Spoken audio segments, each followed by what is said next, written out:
당신이 아는 모든 사람, 당신이 만드는 모든 것, 당신이 해내는 모든 과제가 아비투스를 만든다. 올바른 방향 설정은 당신에게 달렸다. 열쇠는 당신 손에 있다.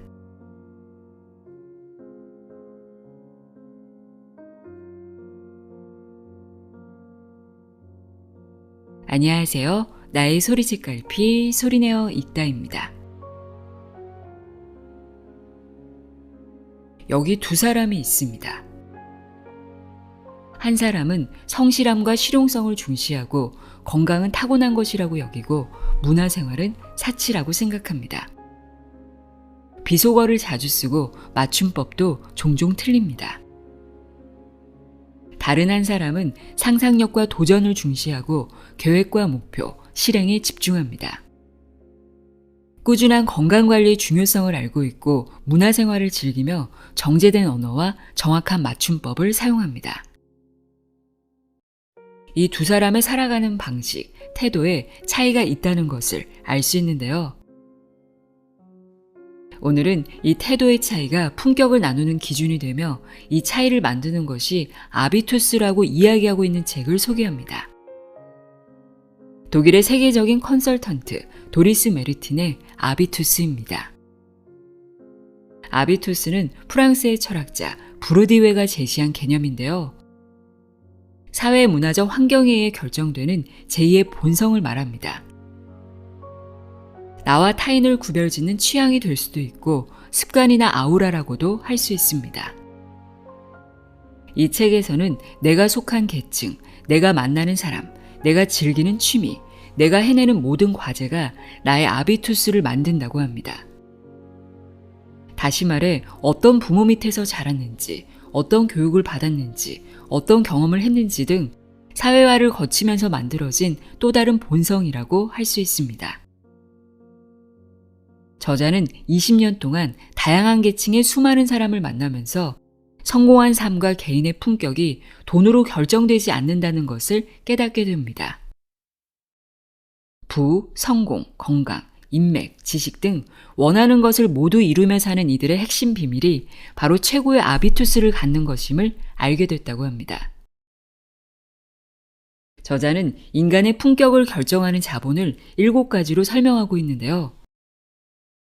어떻게 생각하고 어디까지 상상하는가에 대한 심리 자본, 인생에서 무엇을 즐기는가에 대한 문화 자본, 무엇을 할 수 있는지에 대한 지식 자본, 얼마나 가졌는가에 대한 경제 자본, 어떻게 말하는지에 대한 언어 자본, 또 누구와 어울리는지, 어떻게 몸 관리를 하는지와 같은 사회 자본과 신체 자본이 있습니다.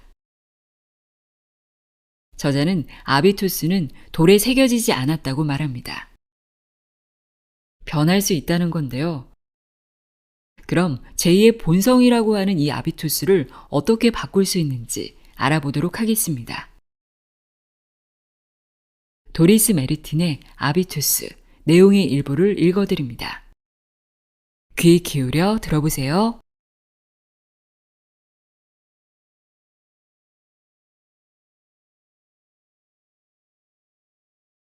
아비투스가 삶, 기회, 지위를 결정한다. 아비투스는 아우라처럼 인간을 감싸고 있다. 협상할 때, 데이트할 때, 어린이집을 고를 때, 사업상 접대 자리에 나갈 때, 심지어 마트에서 장을 볼 때도 드러난다. 아비투스는 인생 설계, 명성, 사고방식 및 생활방식, 식습관, 말투, 만족감, 신뢰, 사회적 지위, 성숙한 삶을 좌우하는 결정적 구실을 한다. 아비투스란 세상을 사는 방식과 태도를 말한다. 아비투스는 누구에게나 있다. 그러나 아비투스는 일부에게만 평평한 길을 만들어주고 누군가에게는 날개가 되어주기는커녕 날아오르는 것 자체를 방해한다. 하지만 이런 아비투스는 바꿀 수 있다. 불공평한 현실부터 인정하기. 부르디웨에 따르면 우리가 어떤 가치관, 선호, 취향, 행동 방식, 습관으로 세상을 맞이하느냐는 아비투스에 달려있다. 태어나 자라면서 경험했던 모든 것이 지금의 태도를 빚어낸다. 돈이 부족했나 풍족했나? 어린 시절 방에 책이 50권 넘게 있었나? 아니면 플레이스테이션이 있었나? 휴가 때 여행은 어디로 갔나? 혹시 여행 자체를 안 갔나? 부모님은 성실과 상상력 중에서 무엇을 더 많이 칭찬해 주었나? 아빠는 조깅을 했나? 아니면 낚시를 했나? 이 모든 경험이 합쳐져 나중에 무엇을 평범한 일, 추구할 만한 가치가 있는 일, 의미 있는 일로 느낄지 결정한다. 우리가 내리는 모든 결정은 우리가 어떤 사회적 관계 안에서 성장했는지와 관련이 있다. 표면적으로만 개인이 결정한 것처럼 보일 뿐이다. 이 말은 다음을 의미한다. 아비투스는 사회적 지위의 결과이자 표현이다. 아비투스는 우리의 사회적 서열을 저절로 드러낸다. 우리와 비슷하게 생각하고 행동하는 사람들이 있는 곳이 우리의 아비투스와 가장 걸맞다. 그런 곳에서 우리는 자신의 본질에 맞게 산다고 느낀다. 사다리의 어느 단계에 있든 상관없이 모두가 비슷하다. 차이는 다른 곳에 있다. 모두 자신의 가정에서 아비투스를 가져오지만 모든 아비투스가 세상에서 똑같은 가치로 간주되진 않는다. 비록 계층 간의 경계가 모호하고 많은 사람이 다양한 세계에서 내 집처럼 편히 지내더라도 적은 돈으로 건강한 식탁을 차리는 것보다 고급 레스토랑을 익숙하게 이용하는 것이 더 깊은 인상을 준다. 이런 가치평가의 차이 뒤에는 냉정한 논리가 있다. 지위와 구별짓기 게임에서는 상류층 아비투스가 모든 것의 기준이다. 그런 아비투스가 더 많은 명성을 얻고 더 많은 가능성을 가진다. 상위 10%, 나아가 상위 3%의 고급 아비투스를 가진 사람이 위로 도약한다. 이것을 못 가진 사람은 위로 오르지 못한다. 맞다. 불공평하다. 하지만 그것이 현실이다. 모든 게 돈으로 결정되는 건 아니다. 누가 최고일까? 더 나아가 누가 과연 최고 중에 최고일까? 소득이 가장 높은 사람일까? 기업 상속자, 로또 당첨자, 정치인이나 판사 같은 권력자, 최고 요리사, 올림픽 금메달리스트, 오디션 프로그램 우승자처럼 각 분야에서 최정상에 오른 사람? 아무튼 돈으로만 결정되지 않는다. 다른 자원들도 의미 있는 삶, 영향력, 만족감 등의 돈만큼 결정적인 역할을 한다. 브루디웨는 탁월함의 전제 조건을 자본이라고 보는데 그가 말하는 자본에는 돈과 능력 이외에 많은 것이 포함된다. 출신 배경과 인맥도 자본이다. 교육, 관계 맺는 방식, 미적 감각, 달변과 적합한 목소리 톤, 당당한 자세도 자본이다. 그리고 무엇보다 낙관주의와 안정적인 정신도 자본이다. 그러므로 남들과 자신을 구별짓고 돋보이게 할 수단은 아주 많다. 여러 범주의 자본이 인간의 잠재력을 마음껏 발휘하게 한다. 심리자본, 문화자본, 지식자본, 경제자본, 신체자본, 언어자본, 사회자본, 이 모든 자본이 아비투스에 영향을 미친다. 자본 유형을 다양하게 가질수록 더 높이 올라간다. 심리자본, 낙관주의, 열정, 상상력, 끈기, 잠재력을 온전히 실현하느냐 아니면 중간 수준에 머물게 하느냐는 심리적 안정감에 달려있다. 문화자본, 선망과 존중을 받는 코드와 취향. 지식자본, 졸업장, 학위, 전문 지식, 경력, 학술 및 기능 자격증, 자신의 지식과 역량으로 어떤 일을 해내는 능력. 경제자본, 소득, 현금 자산, 부동산, 주식, 연금, 보험, 예상되는 상속 재산 등 모든 물질적 재산. 신체 자본. 스스로 얼마나 매력적이고 건강하고 활기차다고 느끼는지에 대한 판단. 사람들은 외형에서 사회적 지위, 내적 가치를 유추한다. 언어 자본. 유창한 언변으로 사람들에게 다가가고 다양한 관점에서 구체적, 객관적으로 주제를 설명할 수 있는 능력. 어디에서 무슨 주제를 어떤 방식으로 말해야 할지 아는 것이 특히 중요하다. 사회 자본. 누구를 아는가, 개인이나 집단과 얼마나 잘 지내는가, 든든한 가족, 훌륭한 롤모델, 도움을 줄 수 있는 인맥, 진정성 있는 멘토, 결정권자와의 친분, 서로를 격려하는 동료, 영향력, 권력, 가시성. 7가지 자본 유형은 투자 포트폴리오와 같다. 저마다 자본 유형의 구성과 비율이 다르다. 어떤 이는 돈과 인맥이 풍족하다. 어떤 이는 고급 취향과 교양으로 빛을 발한다. 또 어떤 이는 동년배들이 은퇴를 계획할 때 여전히 실력 발휘를 한다. 상류층은 보통 모든 자본 유형을 넉넉히 갖고 있고 그런 가정의 아이는 삶의 출발선부터 더 많고 좋은 자본을 쥐고 있다. 그러므로 비슷하게 좋은 교육을 받았다고 해서 반드시 비슷한 아비투스를 갖는 건 아니다. 생존기술과 관련한 아비투스는 상류층보다 불안정한 저임금 노동자 계층에서 더 강하게 형성된다. 인간은 스스로 현실적이라고 여기는 일에 노력을 쏟는다. 인생 설계에 모범이 없으면 자기 자신이나 자녀를 위해 그런 길을 찾아내지 못한다. 당신은 볼 수 없는 것이 될 수 없다. 빈곤위기에 처한 아이들을 다룬 한 신간의 제목이다. 바로 이것이 문제다. 그러나 눈에 보이는 필수적인 것만 본다 해도 실용주의, 응집력, 좌절을 견디는 힘, 자신과 타인에 대한 강인함 등의 역량이 생긴다. 7가지 자본 유형의 혼합이 각각의 아비투스에 각인되기 때문에 복합적인 아비투스가 형성된다.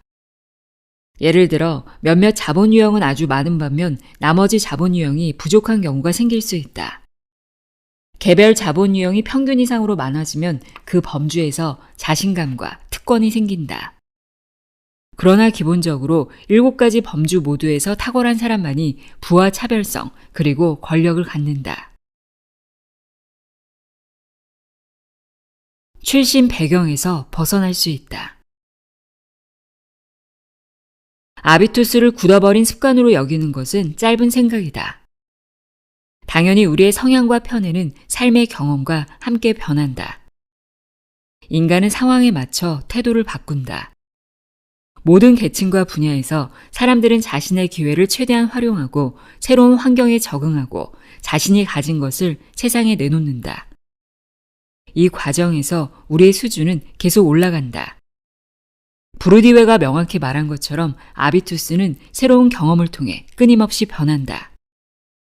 브루디웨 자신이 최고의 사례다. 브루디웨는 1930년대에 피레네 산악지대에서 성장했다. 그의 아버지는 농부의 아들로 태어나 우편 배달부가 되었고 나중에는 작은 마을의 우체국 국장이 되었다. 브루디웨는 농민 계급에도 시민 계급에도 속하지 않아 소속감 부재로 괴로워했다. 결국 독일의 중등 교육기관인 김나지움을 다니기 위해 도시로 나왔고 대학 공부를 위해 파리로 갔으며 인류학자와 사회철학자로서 최고의 경력을 쌓았다. 그는 전 세계에서 최고로 꼽히는 고등교육기관인 콜레주 드 프랑스에서 교수로 재직했다. 이처럼 아비투스는 바뀔 수 있다. 우리는 출신 배경에서 벗어날 수 있다. 아비투스가 어떻게 세계관, 취향, 야망을 결정하는지 알면 출신 배경에서 쉽게 벗어날 수 있다. 출신 배경을 뛰어넘을 기회가 지금처럼 활짝 열려있는 때는 없었다. 50년 전만 해도 부모, 교사, 교회가 인생을 결정했다. 오늘날은 대부분이 깊고 넓게 교육을 받고 무엇에 열정을 쏟으며 어디서 살지 직접 결정한다. 디지털화와 지구화가 우리의 일생에 생기를 불어넣는다. 정보 접근성은 무제한이다. 기존의 인생 설계가 갑갑하게 느껴지면 언제든 바꿀 수 있다. 이전 세대보다 훨씬 자주 직업, 배우자, 분야, 도시를 바꾸고 흥미진진한 생활 양식을 익히고 사람들에게서 영감을 얻고 낯선 기업 문화를 받아들인다. 옛날에는 꿈조차 못 꿨을 것을 열망하고 직접 실현할 가능성을 찾는다. 그러나 동시에 한계에 부딪히고 새로운 환경에 진입하자마자 기존의 아비투스가 걸림돌이 되는 경우도 있다. 심지어 근본적으로 잘못된 기분이 들 때도 있다. 그것이 불안감을 만들고 자신감을 갉아먹는다. 새롭고 어색한 사회적 코드에 익숙해지려면 학습이 필요한데 그런 걸 가르쳐주는 인터넷 강의는 없다. 그러나 모든 새로운 환경에서 비롯된 불안감은 자신의 그림자를 뛰어넘어 높은 수준으로 도약하라는 격려이기도 하다. 이때 7가지 자본 유형을 알면 도움이 된다. 이는 물질적, 비물질적 자원으로서 체계적으로 증가하며 우리의 아비투스에 직접적으로 영향을 미친다. 기본적으로 컴퓨터 게임과 비슷하다. 검이나 약초 같은 아이템을 획득하고 그것으로 활동 반경과 야망을 키운다. 그러나 한 가지, 유년기의 몸에 밴 아비투스는 아주 깊이 자리한다는 사실을 기억해야 한다. 새로운 경험을 통해 바뀌기도 하지만 우리가 원하는 만큼 빨리 바뀌진 않는다. 어쩌면 당신은 이미 한 단계 위로 도약하여 새로운 환경에 처했을 때 그것을 체험했을 것이다. 삶이 어느 방향으로 가든 아비투스는 언제나 느릿느릿 뒤따라오기 때문이다. 새로운 상황에 아비투스가 완전히 적응할 때까지는 이런 뒤처짐이 계속된다. 도약을 가능하게 만드는 고급 아비투스. 나는 상위 3%를 위해 이 책을 쓴 게 아니다. 당신과 나 같은 보통 사람들을 위해 썼다. 이런 계층 사다리의 중간에 있는 이들은 성과지형 아비투스가 강할 것이다. 이들은 자신의 환경에서 튀어 보이는 꿈들을 기꺼이 실현한다. 더 큰 계획 앞에서 움츠러들게 하는 장애물을 털어낸다. 자신이 원하는 집단의 진입로를 찾아낸다. 경쟁에서 자신을 돋보이게 한다. 이들은 새로운 아비투스를 구축해 돈이나 능력만으로 안 되는 더 많은 가능성을 발견한다.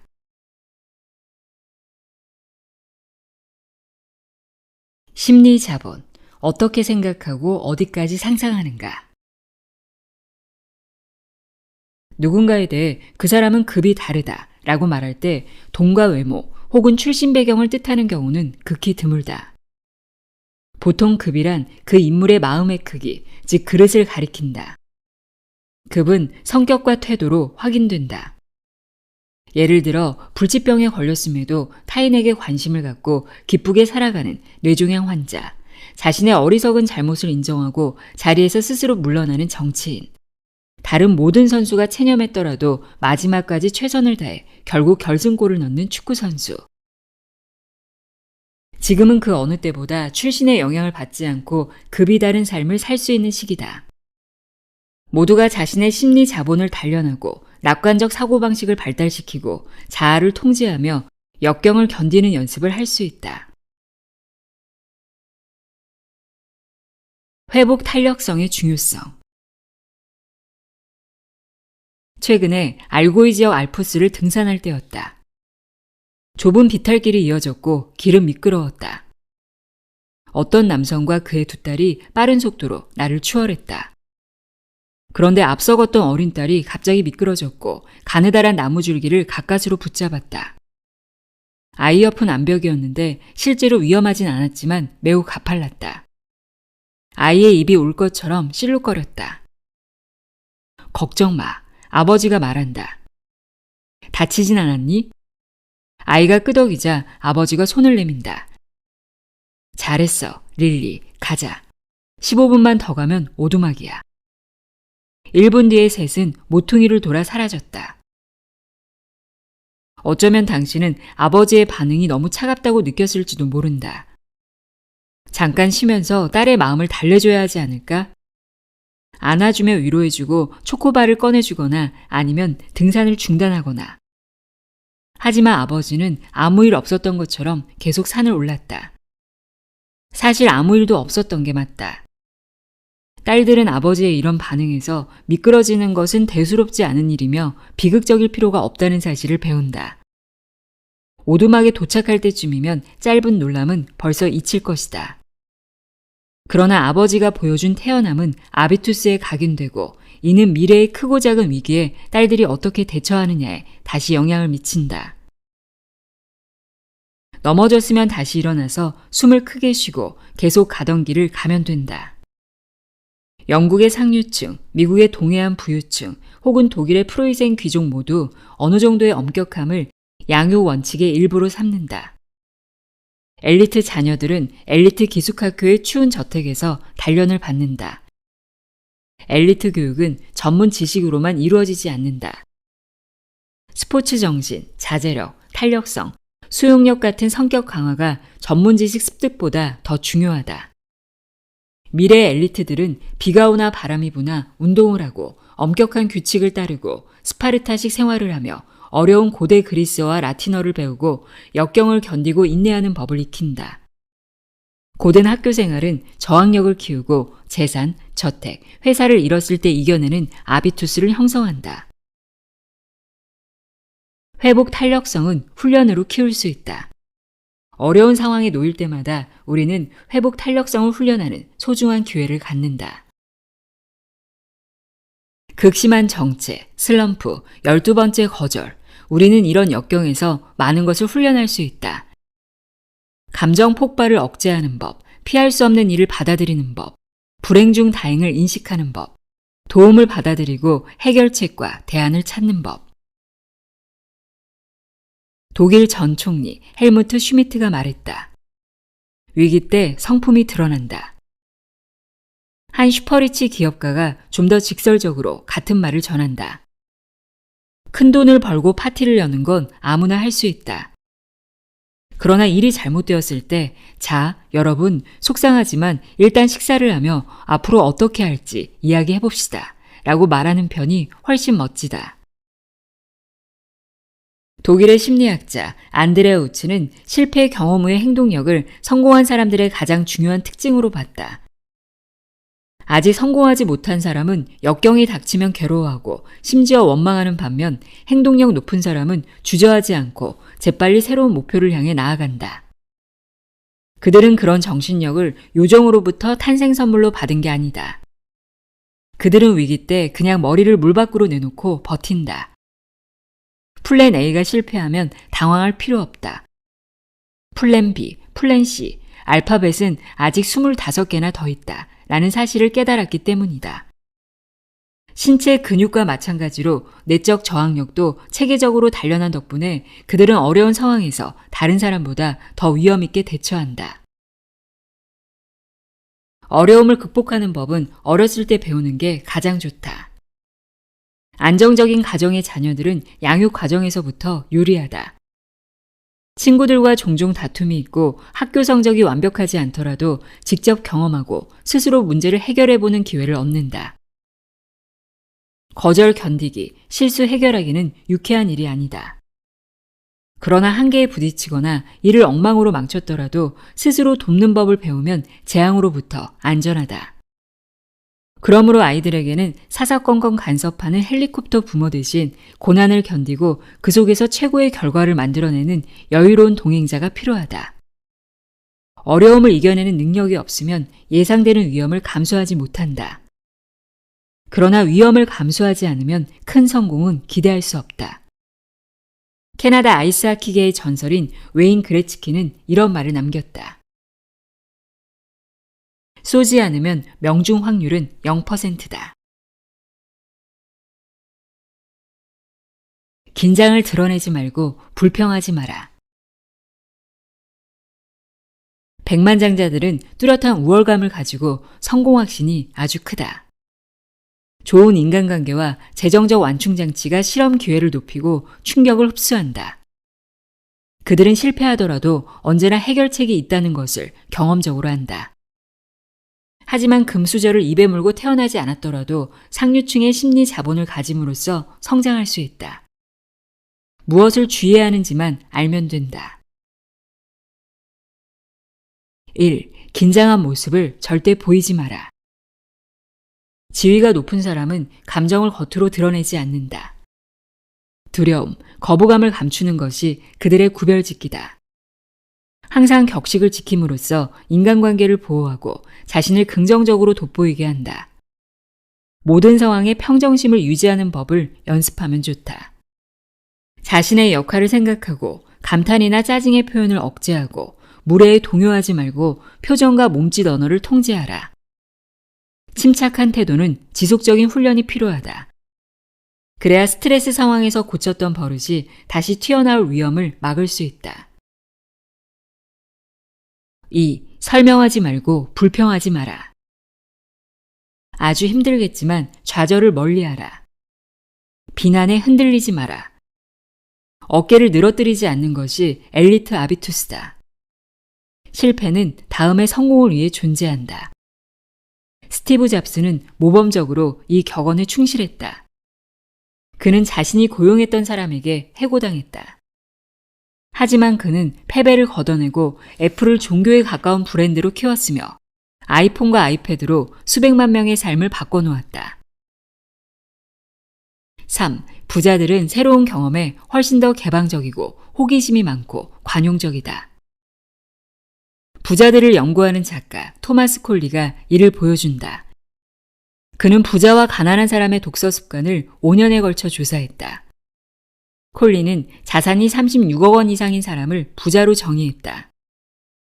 그들 중에서 88%가 하루 30분 이상 독서를 하며 주로 전문서와 비소설, 위대한 인물의 전기를 읽는다. 가난한 사람들은 훨씬 적게 책을 읽고 주로 머리를 식히기 위해 책을 읽는다. 세계적인 부자인 워런 버핏은 여가의 80%를 독서로 보낸다고 한다. 그는 학생들에게 자기계발서, 경영서, 투자 관련 책을 읽고 그대로 따라하라고 권했다. 이런 책들을 매일 500쪽씩 읽으십시오. 지식은 그렇게 복리 이자처럼 쌓입니다. 여러분 모두는 그럴 가능성을 가졌습니다. 하지만 장담하건대 여러분 중 극히 일부만이 그 가능성을 이용할 것입니다. 4. 사회적 지위가 낮은 사람들은 우연한 행운, 직접적 후원, 부자 애인을 기대하는 경향이 있다. 반면 사회적 지위가 높은 사람은 명확한 목표를 세우고 그것을 이루기 위해 일한다. 콜리의 설문에 응답한 부자들 중 70%가 1년에 적어도 하나의 큰 목표를 추구한 반면 가난한 사람들은 단 3%에 그쳤다. 자수성가한 백만장자 스티브 시볼드 역시 목표 지향을 결정적 성공 요소로 여긴다. 부자들이 성공한 이유는 그들이 더 똑똑해서가 아니라 계획을 세우고 실천했기 때문이다. 그들은 배가 항구에 도착하기를 고대하지 않고 직접 배를 만든다. 5. 가난할수록 여론에 더 많이 끌려다닌다.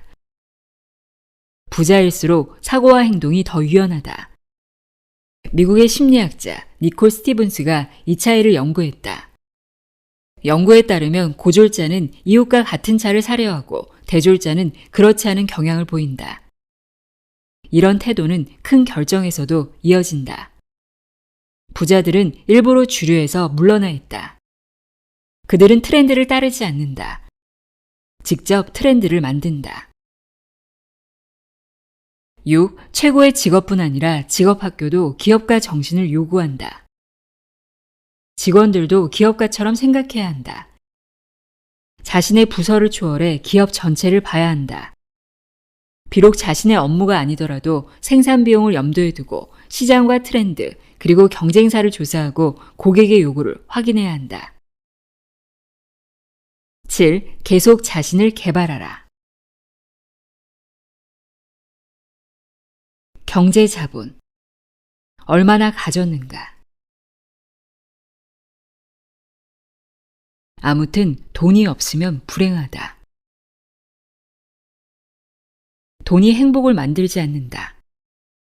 돈 이야기가 나오면 반드시 이 문장이 등장한다. 그러나 이 문장은 단편적일 뿐만 아니라 틀렸다. 이렇게 말해야 한다. 돈만으로는 행복을 만들 수 없다. 문학 교황이라 불렸던 마르셀 라이 라니츠키는 이 말을 훨씬 재치 있게 표현했다. 돈만으로는 행복을 만들 수 없다. 하지만 지하철에서 우는 것보다는 택시에서 우는 게 더 낫다. 하버드 대학의 한 연구팀에 따르면 아주 부유한 사람들조차 재산이 2배가 되면 더 행복해질 것 같다고 대답한다. 반면 행복 연구는 돈보다 더 중요한 것이 있다고 고집을 부린다. 예를 들어 우리에게 감동을 주고 응원하며 늘 곁에 있는 사람들, 그리고 건강이다. 의미 있는 삶 역시 행복감을 준다. 사회학자이자 행복 연구가인 얀 데라이가 이것을 쉽게 공식화했다. 그의 행복 레시피는 소유하기, 사랑하기, 존재하기다. 이 3가지 행복 재료는 사람에 따라 양이 다를 수 있지만 한 가지 재료가 다른 하나를 완전히 대체하지 못한다. 돈, 관계, 의미, 이 3가지가 조화롭게 어우러질 때만 우리는 살 가치를 느낀다. 그러므로 돈은 행복과 관련이 있다. 자신의 재정 상태를 어떻게 가늠하고 재산으로 무엇을 할 수 있고 다른 사람보다 얼마나 많은 돈을 더 가졌는지가 행복감에 영향을 미친다. 물개처럼 돈으로 뛰어들어 두더지처럼 그것을 파내라. 그것이 삶의 진정한 기쁨이다. 스크루지 맥덕의 주장이다.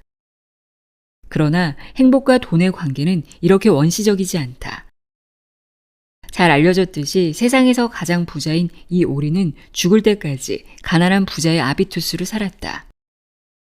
맥덕의 사례는 돈이 삶의 질을 개선하려면 돈의 심리학을 이해할 필요가 있음을 비유적으로 보여준다. 억만장자에겐 돈이 최고의 기쁨을 주지 않는다. 그러나 통장에 돈이 거의 없는 사람이라면 다르다. 그들에게는 예기치 않은 수입이 큰 행복감을 준다. 노벨 경제학상 수상자 데니얼 카너먼과 앵거스 디터는 사람이 기쁨의 환호를 지르는 경계가 어디에 있는지 안다.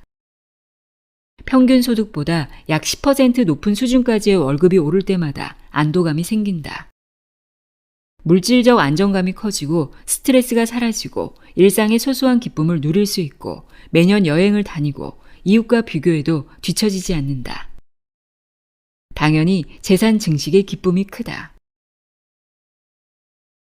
행복하지 않은 상황 하나를 꼽는다면 바로 돈이 없는 상황이다. 고소득층에게도 돈의 증가는 당연히 유쾌한 일이다. 그러나 그것이 삶의 질을 근본적으로 개선하진 않는다. 기본 욕구를 비롯한 많은 것이 이미 채워졌기 때문에 한계의 효용이 감소한다.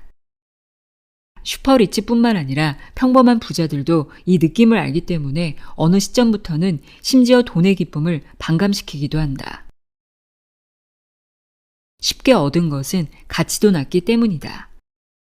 검은색 첼시 부츠가 환상적으로 예쁘다 해도 신발장에 비슷한 신발이 벌써 3켤레나 있다면 새로 구매하는 순간에 공간 부족으로 선택의 고통만 겪을 뿐이다. 새 차도 마찬가지다. 메르세데스 벤츠 C클래스 최신형 모델일지라도 공장에서 차를 찾아올 때 벌써 깨닫듯 결과적으로 매번 똑같은 과정의 반복일 뿐이다. 비록 경험은 물질보다 유용성이 천천히 떨어지지만 그 유용성이 더 증가하지 않으면 새로운 경험 역시 시시하게 느껴진다. 벌써 3번째 똑같은 경험을 한다면 킴 메리오를 타고 대서양을 횡단한들 큰 감흥이 없을 것이다. 간단한 테스트를 해보자. 다음 2가지 일자리 중에서 하나를 선택한다고 가정해보자. 1안, 당신의 연봉은 1억 6천만 원이고 같은 직위의 동료 연봉은 2억 원이다. 2안, 당신의 연봉은 1억 3천만 원이고 같은 직위의 동료는 1억 원을 받는다. 당신의 선택은 무엇인가? 실험 참가자 중 압도적 다수가 2번째 안을 선택했다. 그들에게는 사회에서의 상대적 우위가 절대 수령액보다 더 중요했다. 특히 성공한 사람들은 돈보다 지위를 더 높이 평가했다. 백만장자도 그렇게 느꼈다. 백만장자 순위에서 몇 계단만 내려온다 해도 돈이 줄었음을 체감할 수도 없고 달라지는 건 아무것도 없다. 그럼에도 순위가 내려가면 화가 난다. 돈은 단지 욕구를 채워주는 수단에서 끝나지 않는다. 돈은 성과, 명성, 성공의 척도이기도 하다. 브로마블 게임처럼 경제 자본이 경기력을 결정한다. 경제 자본을 많이 가진 사람이 더 나은 지위를 포함해 모든 면에서 더 나은 패를 손에 쥔다.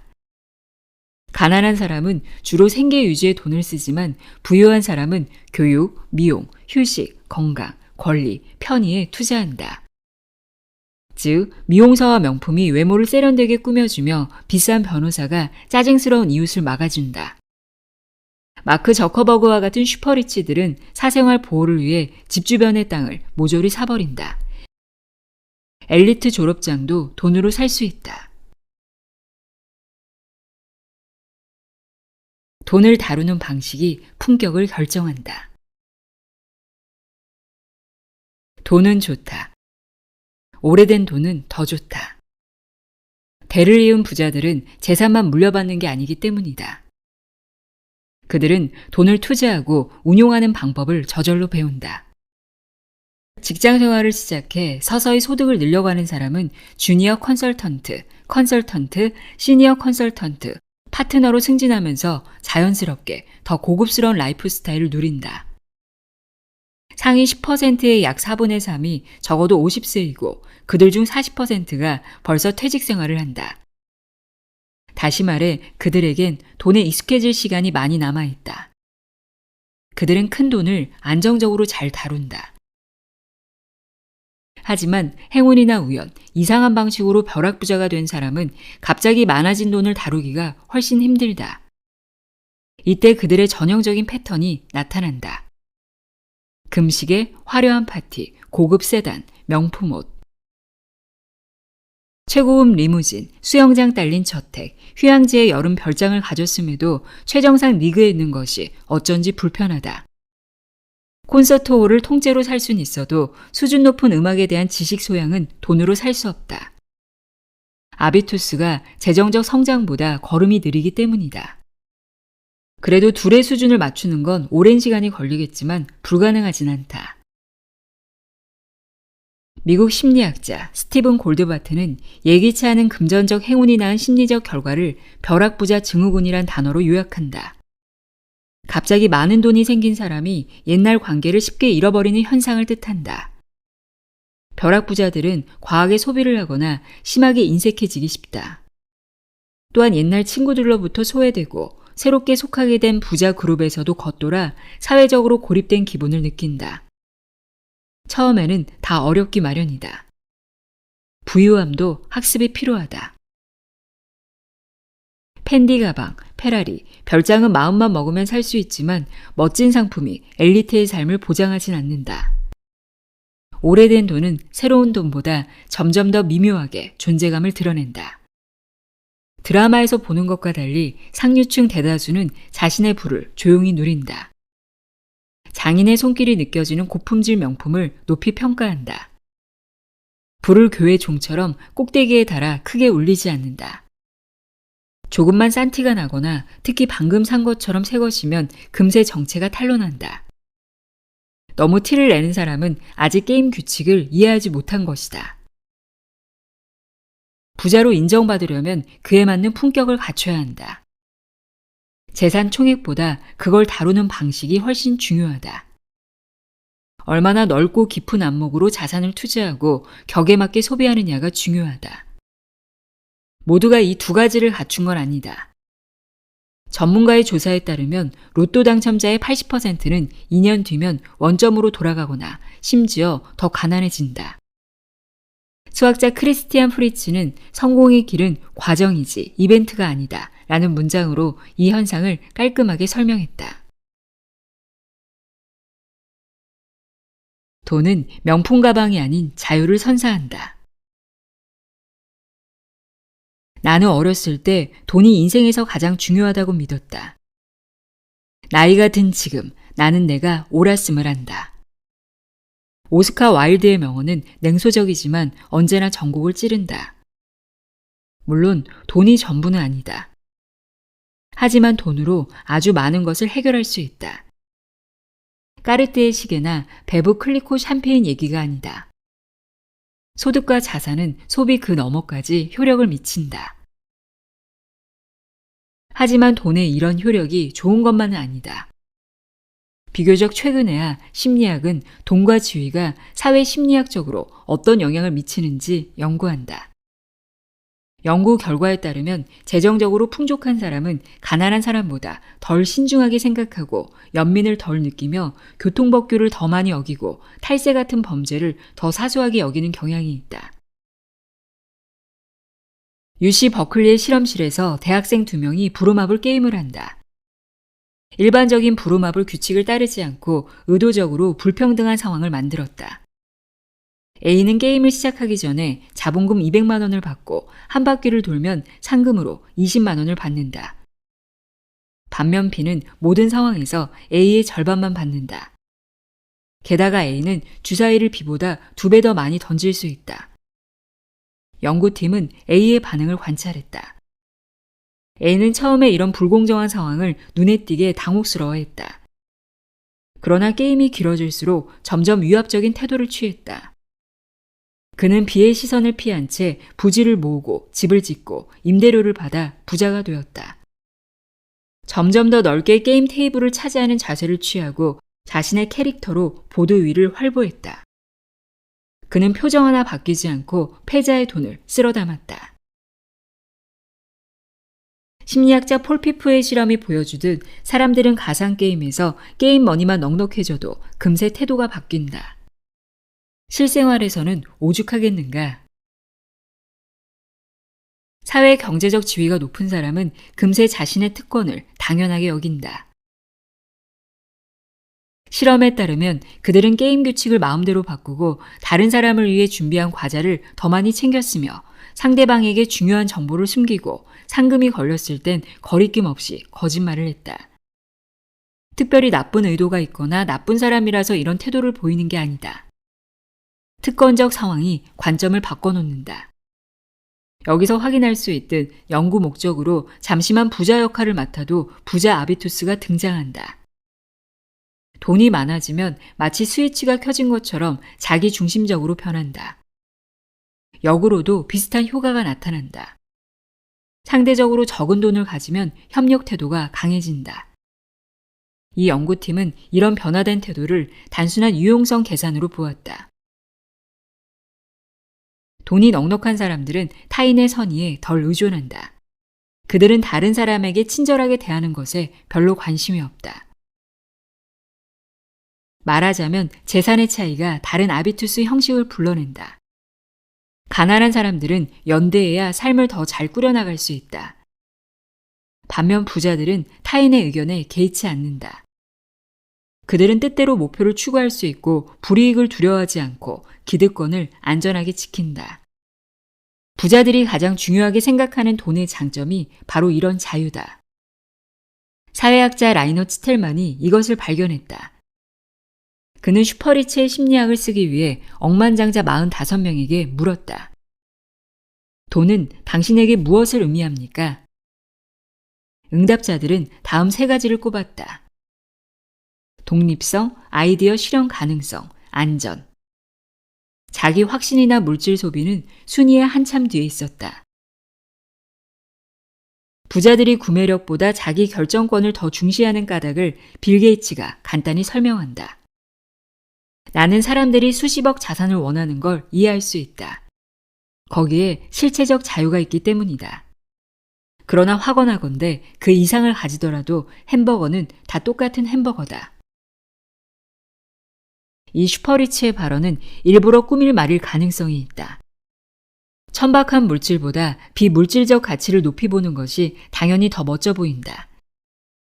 하지만 억만장자가 아니더라도 경제자본이 삶의 위험을 줄이고 인격을 발달시키고 마음에 드는 프로젝트를 실현할 수 있게 하고 자녀에게 탁월한 출발 조건을 제공하는 건 사실이다. 돈이 주는 자유는 감정에 긍정적 영향을 미칠 뿐 아니라 아비투스에도 막대한 영향을 미친다. 수없이 인용된 자유로운 시간 재량권은 사고와 행동을 바꾼다. 어느 정도의 재정적 완충제를 가진 사람에게 노동은 선택의 문제다. 초등학교 교사는 수업 시간을 줄일 수 있다. 경영 컨설턴트는 덤핑 가격에 강연을 계약하지 않고 자신의 능력에 맞는 보수를 요구할 수 있다. 진짜 부자들은 세계를 구하기 위해 직접 재단을 만들어 동참한다. 정부나 세계보건기구와 별개로 그들은 가장 전망이 좋다고 생각되는 접근 방식에 중점을 둔다. 어느 정도 재산이 있으면 자신을 굽히지 않아도 되고 다양한 영향을 받지 않아도 된다. 또한 더 많이 가지려는 욕구도 같이 올라간다. 돈이 없으면 엄두 내지 못했을 일들을 실행한다. 독립하기, 소설 쓰기, 다른 분야로 사업 확장하기, 마음에 담았던 특수기기 구매하기, 유망한 스타트업 인수하기, 종종 이런 행위가 토대가 되어 더 높은 소득 가능성과 야망이 생긴다. 이것이 다시 추진력을 키운다. 그 결과는 선순환이다. 돈이 일하게 하는 사람은 종종 자발적으로 더 많이 일한다. 이상적인 경우 돈에서 생기는 자유는 여유로 해석된다. 재정적 안전은 자신감을 가지되 이기적이지 않은 태도와 여유로운 마음가짐을 지니는데 대단히 큰 구실을 한다. 브루디웨가 말했듯이 자연스러운 여유에서 생기는 자유는 물질적 풍요에서 생기는 안락과 다를 바 없다. 백만장자처럼 생각하라. 경제학자 알렉산드로 플루치노 연구팀은 컴퓨터로 생성한 가상인물 수천 명의 40년 동안의 자산 변화를 컴퓨터 시뮬레이션으로 관찰했다.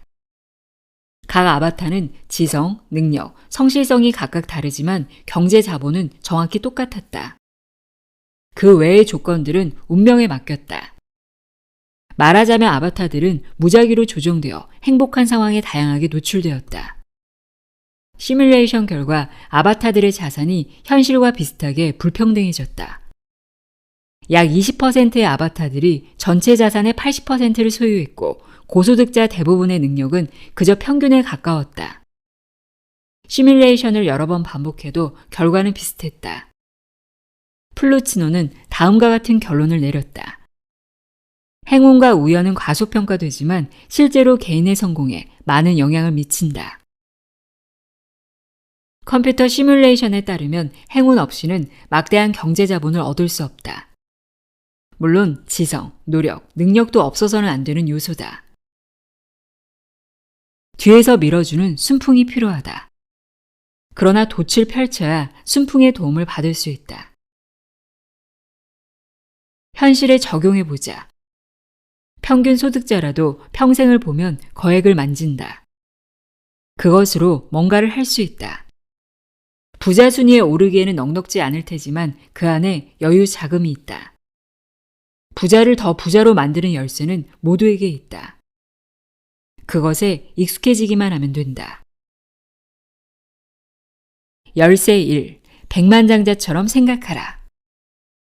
언어 습관에서 벌써 차이가 난다.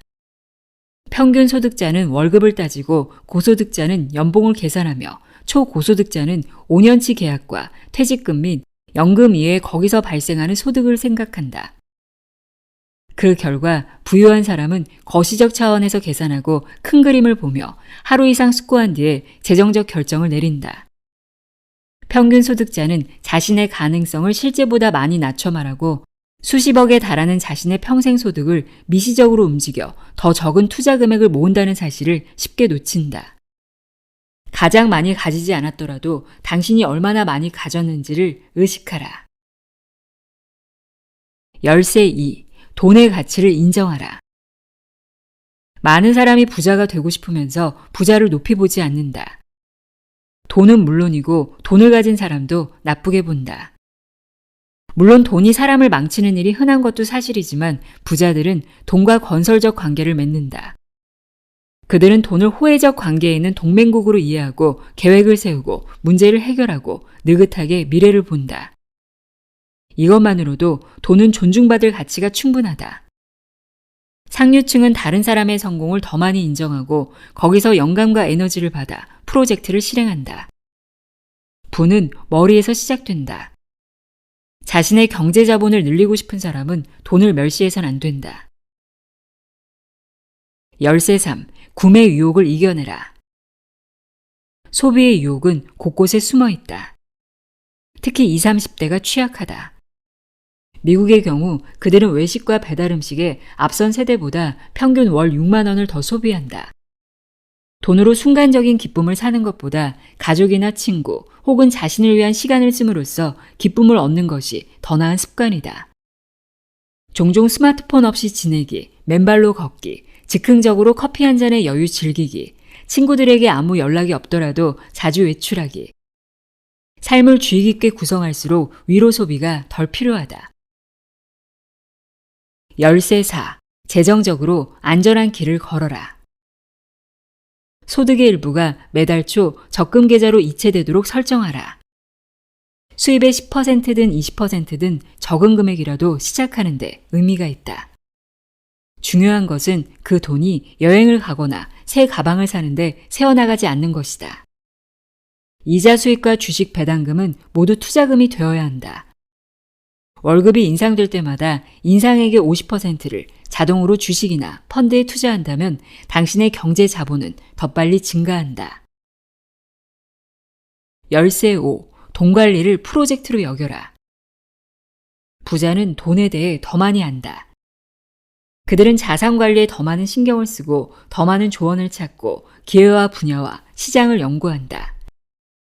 정보력이 좋으면 주식은 도박이 아니라 진지한 노후 대비이자 미래 투자라는 의식을 갖기 때문이다. 부자들은 재산 증식을 스포츠로 이해한다. 그들은 중산층보다 더 빈번하게 야심찬 재정 목표를 세운다. 이런 습관은 부자가 아닌 사람에게도 도움이 된다. 미국 심리학자 에드윈 로크와 경영학자 게리 레섬의 목표 설정 이론 덕분에 정상에 오르려면 목표를 어떻게 설정해야 하는지 안다. 최선을 다한다 같은 모호하고 추상적인 목표보다는 구체적이고 어려운 목표가 더 높은 성과를 끌어낸다. 열쇠 6. 돈이 일하게 하라. 아주 빨리 큰 부자가 되는 확실한 길은 없다. 그러나 거의 모두가 1년 그리고 10년 단위로 서서히 부를 늘릴 수 있다. 열쇠는 끈기와 자제력이다. 자산관리사 패티 파간이 말한 것처럼 당신은 5,000원짜리 스타벅스 커피냐 아니면 하찮은 저축액 5,000원이냐를 결정하는 것이 아니다. 오늘의 커피 한 잔이냐 아니면 은퇴했을 때 얻게 될 몇십만 원이냐를 결정하는 것이다.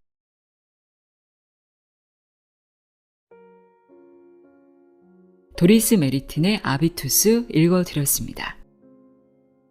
최고의 아비투스를 가지려면 책에서 얘기하는 7가지 자본을 모두 갖추기 이전에 나만의 고유함이 무엇인지 발견하고 아는 것이 더 중요하지 않을까 싶습니다. 나 스스로 나는 괜찮은 사람이고 가치 있는 존재라고 느껴야 품격 있는 아비투스가 만들어질 수 있겠죠. 오늘도 함께 해주셔서 고맙습니다.